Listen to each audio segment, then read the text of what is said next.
Bonjour, je m'appelle Colette, vous me connaissez déjà du podcast précédent. Celui-ci, c'est pour vous guider un peu dans la prochaine session sur le multimédia et l'immersion française. Donc je vous demanderai d'abord d'aller sur le site Google intitulé Educ 5414 UVO. Shelly va vous donner l'adresse. Et une fois que vous êtes dans le site, allez du côté droit, en bas, il y a un intitulé qui dit Travail à réaliser. Et juste en dessous, vous pouvez décharger un PDF. Ce PDF est le travail que vous devez faire pour mener à bien cette session.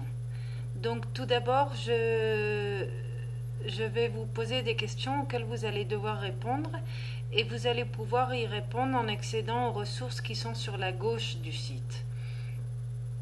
Donc l'objectif de cette session est tout d'abord de vous faire découvrir l'approche actionnelle du CECR et de comment se servir des nouvelles technologies afin de s'en approcher et de créer des ressources que vous pouvez utiliser en classe avec vos élèves qui puissent intégrer des ressources Internet et enfin comment pouvoir mutualiser vos ressources pédagogiques que vous aurez créées.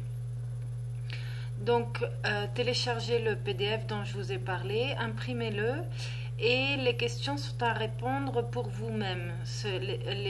Les questions sont posées pour vous guider un peu dans le travail autonome, dans le but de vous faire comprendre quelques concepts. Et ce que nous allons vous demander à la fin, c'est un travail final vous devez nous l'envoyer à Shelly et à moi. Et c'est un peu un plan de cours comme vous l'avez déjà fait, mais en y intégrant des ressources Internet. Donc si vous prenez la feuille, le PDF, suivez juste la séquence.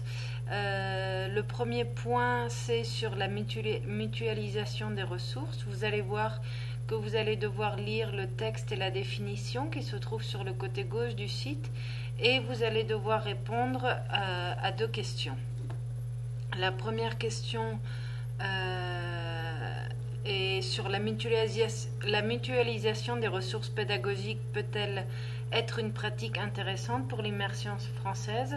Est-ce que vous pensez que ça peut vous servir? Et dans ce cas-là, pourquoi est-ce que ça vous servirait? Et si vous êtes d'accord si vous pensez que ça va vous servir, comment pensez-vous pouvoir mutualiser ces ressources pédagogiques? La deuxième question se concentre sur la perspective actionnelle du CECR.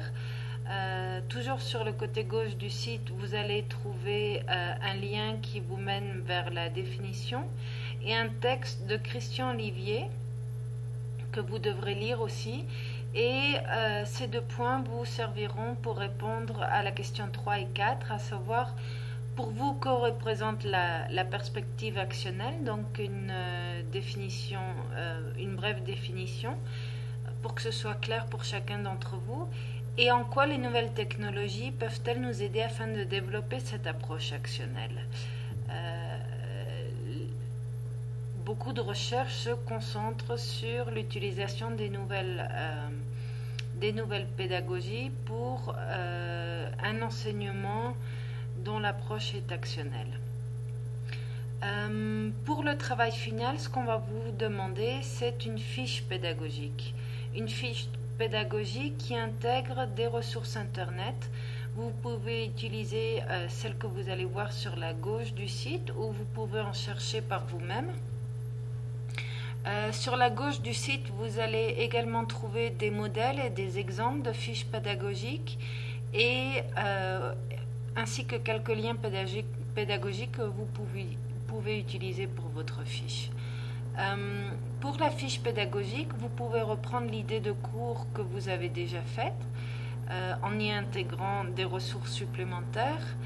Et dans cette fiche, nous vous demandons également d'y mettre une rubrique d'évaluation, c'est-à-dire comment allez-vous évaluer que vos élèves ont réellement appris. Donc ça peut être une évaluation formative, sommative, les deux, ou une auto-évaluation, ou les trois en même temps. Donc ce travail sera renvoyé au plus tard le 23 février à mon adresse et à celle de Shelley Taylor. Moi je reste à votre disposition si vous avez d'autres questions et je crois que vous avez mon mail.